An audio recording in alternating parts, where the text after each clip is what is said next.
Buen día a todos, les voy a enseñar ahora lo que es el pseudocódigo para la suma de vectores coplanares en PCInt. Primero tenemos el proceso y su nombre es suma de vectores coplanares. Al escribir, esto es lo que va a mostrar en la pantalla. Dice: escribe la magnitud y el ángulo del vector 1 y posteriormente del vector 2. Entonces, al escribir leer, vamos a dar las entradas en la pantalla que se muestra. Tenemos MB1, que para mí su significado es magnitud del vector 1, ángulo del vector 1, magnitud del vector 2 y ángulo del vector 2. Una vez que las ingresamos en la pantalla, ya se les asigna su valor y tenemos las fórmulas para hallarlos. Descomponemos las fuerzas en X por el coseno y las fuerzas en Y por el seno. Para esto tenemos que convertir el ángulo que nos dan en radianes y después multiplicarlos por la magnitud del vector, que sería MV1.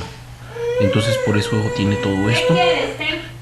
Al terminar de hacer el cálculo, la misma computadora te va a dar las resultantes de fx1, fy1, fx2 y fy2.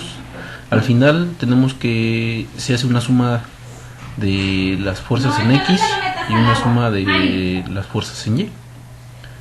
Entonces ponemos aquí lo que equivale, este signo o esta flechita es lo que le da el valor a esta variable.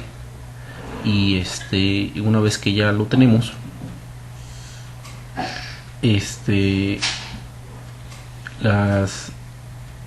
ponemos ahí escribir total de fx con la coma, le indicamos a la máquina qué es lo que va a escribir y es total de fx, que es esta variable, la va a escribir en la pantalla, igual que aquí. Escribir fx y te va a dar la fuerza de x1.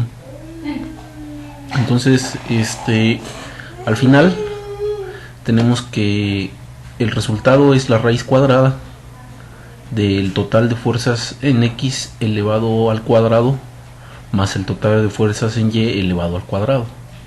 Esta variable la tenemos como res. Ángulo es el ángulo de la resultante y la tenemos haciendo tangente a la menos 1 de total de fuerzas en Y sobre total de fuerzas en X.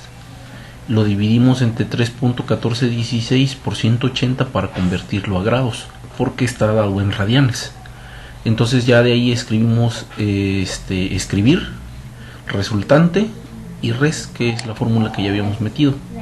Igual que en el ángulo de la resultante, ángulo es la fórmula que ya habíamos escrito para el ángulo. Y bueno, yo al final le pongo gracias por su presencia, siga usando programas desarrollados por Ember. Vamos a ver cómo funciona. Lo damos, dice escriba la magnitud del ángulo y del vector 1 y posteriormente del vector 2. Escribimos 15, 45 grados, 20, 35 grados. Y pues aquí lo tenemos. Aquí dice escribir fx1 el valor es 10.6, de fy1 es 10.60. Van a ser los mismos porque están a 45 grados. Estos ya cambian. El total de fuerzas en X es la suma de fx1 más fx2, que son 26.9. Aquí está, 26.9. La resultante es 34.86, que es la suma de las dos elevadas al cuadrado, o más bien la raíz de la suma de las dos elevada al cuadrado. Y el ángulo resultante, que es 39.28. Gracias por su preferencia. Sigo usando programas desarrollados por Ember. Gracias, es todo.